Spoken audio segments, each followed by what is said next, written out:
ওম শান্তি ২৪ ডিচেম্বৰ ২০২৫ বৰ্ষৰ মুৰলীৰ সম্পূৰ্ণ সাৰকথা। আজি বাবাই কৈছে, মৰমৰ সন্তানসকল, অবিনাশী জ্ঞানৰত্নৰ দানেই মহাদান। এই দানেৰেই বাদশ্বাহী প্ৰাপ্ত হয়, সেয়েহে মহাদানী হোৱা। আজিৰ গীত ওম নমো শিৱায়ে। আত্মিক পিতা যাৰ মহিমা শুনিলা, তেওঁ বহি সন্তানসকলক পাঠ পঢ়ায়। এয়া পাঠশালা হয় নহয়। তোমালোক সকলোৱে ইয়াত শিক্ষকৰ পৰা পাঠ পঢ়ি আছা। এওঁ হৈছে সৰ্বোচ্চ শিক্ষক, যাক পৰম পিতা বুলিও কোৱা হয়। পৰম পিতা বুলি আত্মিক পিতাকহে কোৱা হয়। লৌকিক পিতাক কেতিয়াও পৰম পিতা বুলি কোৱা নহয়। তোমালোকে ক'বা, এতিয়া আমি পাৰলৌকিক পিতাৰ ওচৰত বহি আছোঁ উত্তৰাধিকাৰ ল'বৰ কাৰণে। তেন্তে ভিতৰি কিমান আনন্দিত হ'ব লাগে। এই সময়ত জগতৰ সকলোৱে কয় যে জগতত শান্তি হওক।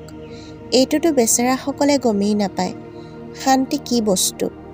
জ্ঞানৰ সাগৰ, শান্তিৰ সাগৰ পিতাহে শান্তি প্ৰতিষ্ঠা কৰোঁতা। নিৰাকাৰী সৃষ্টিততো শান্তিয়েই আছে। ইয়াত চিঞৰি থাকে যে জগতত শান্তি কেনেকৈ হ'ব। এতিয়া নতুন সৃষ্টি সত্যযুগততো শান্তি আছিল, যেতিয়া এটা ধৰ্ম আছিল। নতুন সৃষ্টিক কোৱা হয় স্বৰ্গ, দেৱতাসকলৰ জগত।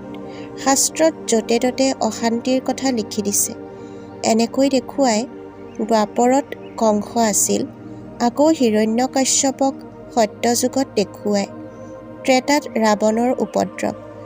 সকলো ঠাইতে অশান্তি দেখুৱাই দিছে। মনুষ্য বেচেৰাসকল কিমান ঘোৰ অন্ধকাৰত আছে। পিতাই কয়, প্ৰথমতে হৈছে পবিত্ৰতা। এতিয়া তোমালোক পবিত্ৰ হৈ আছা। তাত পবিত্ৰতাও আছে, শান্তিও আছে, স্বাস্থ্য সম্পত্তিও আছে, সকলো আছে। ধন অবিহনেতো মনুষ্য দুখী হৈ যায়। তোমালোক ইয়ালৈ এই লক্ষ্মীনাৰায়ণৰ নিচিনা ধনৱান হ'বলৈ আহা। এতিয়া সন্তানসকলৰ বুদ্ধি পাৰস বুদ্ধি হ'বলৈ গৈ আছে। এই সময়ত কেৱল তমু প্ৰধানৰ পৰা ৰজুলৈকে গৈছে। এতিয়া সতো প্ৰধানলৈকে যাব লাগে। সেই শক্তি এতিয়া নাই, স্মৃতিত নাথাকে। যোগ বল বহুত কম। তৎক্ষণাৎ সতো প্ৰধান হ'ব নোৱাৰে। যিসকল পিতাৰ হয়, তেওঁলোকৰ জীৱন মুক্তি নিশ্চয় প্ৰাপ্ত হয়। যদিও বা পিতাৰ হৈ পুনৰ পিতাক এৰি দিয়ে, তেতিয়াও জীৱন মুক্তি নিশ্চয় পাব। স্বৰ্গত ঝাৰু মাৰোতা হৈ যাব। স্বৰ্গলৈতো যাব, বাকী পদ কম প্ৰাপ্ত হয়। পিতাই অবিনাশী জ্ঞান দিয়ে, যাৰ কেতিয়াও বিনাশ নহয়। সন্তানসকলৰ ভিতৰি আনন্দৰ ঢোল বাজি থাকিব লাগে। এই হাই হাই হোৱাৰ পাছত আকৌ বাহ বাহ হ'ব। তোমালোক এতিয়া ঈশ্বৰীয় সন্তান, আকৌ দৈৱী সন্তান হবাগৈ। এই সময়ত তোমালোকৰ এই জীৱন হীৰাতুল্য। তোমালোকে ভাৰতৰ সেৱা কৰি ভাৰতক শান্তিপূৰ্ণ কৰি তোলা। তাত পবিত্ৰতা, সুখ, শান্তি সকলো থাকে। তোমালোকৰ এইটো জীৱন দেৱতাসকলতকৈও উচ্চ। এতিয়া তোমালোকে ৰচয়িতা পিতাক আৰু সৃষ্টি চক্ৰক জানা। পিতাই কয়, তোমালোকক পবিত্ৰ কৰি লগত লৈ যাম। যিসকল পবিত্ৰ নহ'ব, তেওঁলোকেতো শাস্তি ভোগ কৰিব। ইয়াত মন বাণী কৰ্মত পবিত্ৰ হৈ থাকিব লাগে। মনো বহুত ভাল হ'ব লাগে। ইমান পৰিশ্ৰম কৰিব লাগে যাতে অন্তিমৰ ফালে মনত কোনো ধৰণৰ ব্যৰ্থ খেয়াল নাহে। এজন পিতাৰ বাহিৰে যাতে কোনো স্মৃতিলৈ নাহে। পিতাই বুজায়, এতিয়া মনলৈতো আহিব, যেতিয়ালৈকে কৰ্মাতীত অৱস্থা নহয়। হনুমানৰ দৰে অটল হোৱা, তাতেইতো বহুত পৰিশ্ৰম কৰিবলগীয়া হয়। যিসকল আজ্ঞাকাৰী বিশ্বাসী সুসন্তান, পিতাৰ স্নেহো তেওঁলোকৰ প্ৰতি বেছিকৈ থাকে। 5 বিকাৰৰ ওপৰত বিজয় প্ৰাপ্ত কৰিব নোৱাৰাসকল ইমান স্নেহী হ'ব নোৱাৰে। তোমালোক সন্তানসকলে জানা যে স্থাপনাটো নিশ্চয় হ'ব। এই পুৰণি সৃষ্টি সমাধিস্থ নিশ্চয় হ'ব। আমি পৰিস্থানলৈ যাবৰ কাৰণে কল্পৰ পূৰ্বৰ দৰে পুৰুষাৰ্থ কৰি থাকোঁ। এয়াতো কবৰস্থান হয় নহয় জানো। তোমালোকে জ্ঞান ধনৰ দানটো নিশ্চয় কৰিব লাগে। ধন দিলেও ধন কমি নাযায়। দানী মহাদানী বুলি কয় নহয়। যিসকলে হস্পিটাল, ধৰ্মশালা আদি নিৰ্মাণ কৰাই দিয়ে, তেওঁলোকক মহাদানী বুলি কয়। আৰু পৰৱৰ্তী জন্মত ঘৰৰ সুখ পায় বা স্বাস্থ্যৰ সুখ পায়। কোনোৱে বহুত ধন দান কৰে, গতিকে ৰজাৰ ঘৰত বা চহকীৰ ঘৰত জন্ম লয়। সেয়া দানৰ দ্বাৰা হয়, ধন দানৰ দ্বাৰা।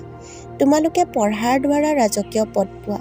পঢ়াও হয়, দানো হয়। ইয়াত হৈছে পোনপটীয়া, ভক্তি মাৰ্গত হৈছে আওপকীয়া। শিৱ বাবাই তোমালোকক পঢ়াৰ দ্বাৰা এনেকুৱা কৰি তোলে।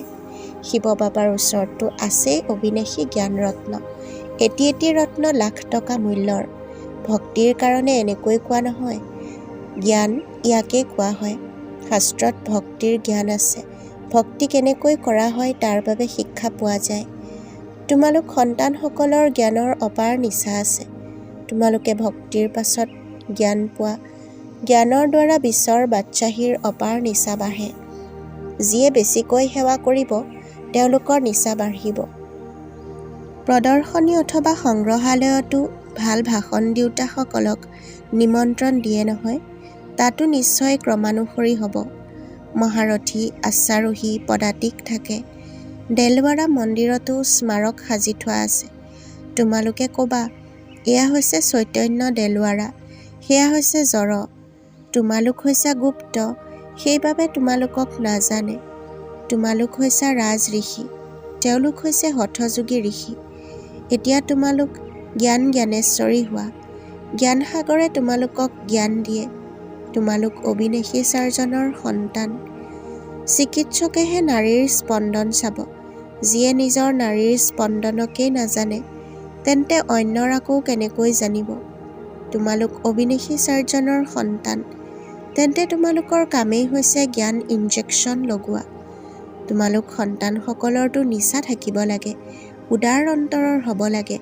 এই ভাগীৰথত পিতাই প্ৰৱেশ কৰিছে, গতিকে এওঁক পিতাই উদাৰ অন্তৰৰ কৰি তুলিলে। তোমালোকে ধন লগোৱা ভাৰতৰেই কল্যাণৰ কাৰণে। কিছুমানে সোধে, খৰচ ক'ৰ পৰা পায়? কোৱা, আমি নিজৰেই তন মন ধনেৰে সেৱা কৰোঁ। আমি ৰাজ্য কৰিম, তেন্তে পইচাও আমিয়েই লগাম। আমি নিজৰ পৰাই খৰচ কৰোঁ। আমি ব্ৰাহ্মণসকলে শ্ৰীমতত ৰাজ্য স্থাপনা কৰোঁ। যিসকল ব্ৰাহ্মণ হ'ব তেওঁলোকেই খৰচ কৰিব। পিতাই কয়, এতিয়া মই যি শুনাওঁ সেয়া শুনা। এই দুচকুৰে একো নাচাবা। এই পুৰণি সৃষ্টিয়েই বিনাশ হৈ যাব। সেয়েহে আমি নিজৰ শান্তিধাম সুখধামকহে স্মৰণ কৰোঁ। যিসকল সন্তানৰ সেৱাৰ চখ থাকে তেওঁলোকৰ ৰাতি দিন এইটোৱেই চিন্তন চলি থাকে। তোমালোক সন্তানসকলে পিতাৰ পৰা মাৰ্গ পাইছা। সেয়েহে তোমালোক সন্তানসকলৰ সেৱাৰ বাহিৰে আন একোৱেই ভাল নালাগে। জগতৰ বাতাৱৰণ ভাল নালাগে। সেৱা কৰা সকলৰতো সেৱাৰ অবিহনে আৰাম নাই। শিক্ষকে পঢ়াই আনন্দ পায়। এতিয়া তোমালোক বহুত উচ্চ শিক্ষক হৈছা। তোমালোকৰ কামেই হৈছে এইটো। যিমানেই ভাল শিক্ষক হ'ব, বহুতকে নিজৰ সমান কৰি তুলিব, তেওঁ সিমানেই ভাল পুৰস্কাৰ পায়। তেওঁ নপঢ়ুৱাকৈ থাকি আৰাম নাপাব। প্ৰদৰ্শনী আদিত ৰাতি 12 বাজি গ'লেও আনন্দিত হৈ থাকে। ক্লান্ত হৈ গ'লেও, ডিঙি বেয়া হৈ গ'লেও আনন্দিত হৈ থাকে। ঈশ্বৰীয় সেৱা হয় নহয়, এয়া অতি উচ্চ সেৱা। তেওঁলোকৰ আৰু একোৱেই ভাল নালাগে। ক'ব, আমি এই ভৱন আদি লৈও কি কৰিম? আমিতো পঢ়াব লাগে। কাৰোবাৰতো আসক্তি জাগে, কাৰোবাৰ আসক্তি ছিঙি যায়। ভৱন দি যদি বন্ধনৰ সৃষ্টি কৰে তেন্তে ল'ব নালাগে। যিসকলে সেৱা কৰিব নাজানে তেওঁলোকতো আমাৰ কামৰ নহয়। শিক্ষকে নিজৰ সমানকৈ গঢ়ি তুলিব। যদি এনেকুৱা নহয় তেন্তে তেওঁ কি কামৰ? সহায়কাৰীৰ বহুত প্ৰয়োজন হয় নহয়। ইয়াৰ ভিতৰতো কন্যাসকল, মাতাসকলৰ বেছিকৈ প্ৰয়োজন হয়। সন্তানসকলে বুজি পায়, পিতা শিক্ষক হয়, সন্তানসকলো শিক্ষক হ'ব লাগে। এনেকুৱা নহয় যে শিক্ষকে আৰু কোনো কাম কৰিব নোৱাৰে। সকলোবোৰ কাম কৰিব লাগে। আজিৰ বৰদান, কিয় কিৰ প্ৰশ্নৰ জালৰ পৰা সদায় মুক্ত হৈ থাকোঁতা বিশ্ব সেৱাধাৰী চক্ৰৱৰ্তী হোৱা। ব্যাখ্যা: যেতিয়া স্বদৰ্শন চক্ৰ সঠিক দিশত ঘূৰাৰ সলনি ভুল দিশে ঘূৰে, তেতিয়া মায়াজিত হোৱাৰ পৰিৱৰ্তে পৰদৰ্শনৰ খেলিমেলিৰ চক্ৰত আহি যোৱা, যাৰ পৰা কিয় আৰু কিৰ প্ৰশ্নৰ জাল সৃষ্টি হৈ যায়, যিটো নিজেই ৰচনা কৰা, আকৌ নিজেই আবদ্ধ হৈ যোৱা। সেইকাৰণে জ্ঞানৱান হৈ স্বদৰ্শন চক্ৰ ঘূৰাই থাকা। তেতিয়া কিয় কিৰ প্ৰশ্নৰ জালৰ পৰা মুক্ত হৈ যুগযুক্ত জীৱনমুক্ত চক্ৰৱৰ্তী হৈ পিতাৰ লগত বিশ্ব কল্যাণৰ সেৱাত পৰিক্ৰমা লগাই থাকিবা। বিশ্ব সেৱাধাৰী চক্ৰৱৰ্তী ৰজা হৈ যাবা। আজিৰ শ্লোগান, সৰল বুদ্ধিৰে পৰিকল্পনা বাস্তৱায়িত কৰিলে সফলতা সমাহিত হৈ আছে। ওম শান্তি। সেৱাৰ সুবিধাৰ অৰ্থে আমাৰ এই চেনেলটো লাইক, ছাবস্ক্ৰাইব আৰু ঈশ্বৰীয় পৰিয়ালৰ সদস্যসকলৰ সৈতে শ্বেয়াৰ কৰিব বুলি আশা কৰিলোঁ। ধন্যবাদ।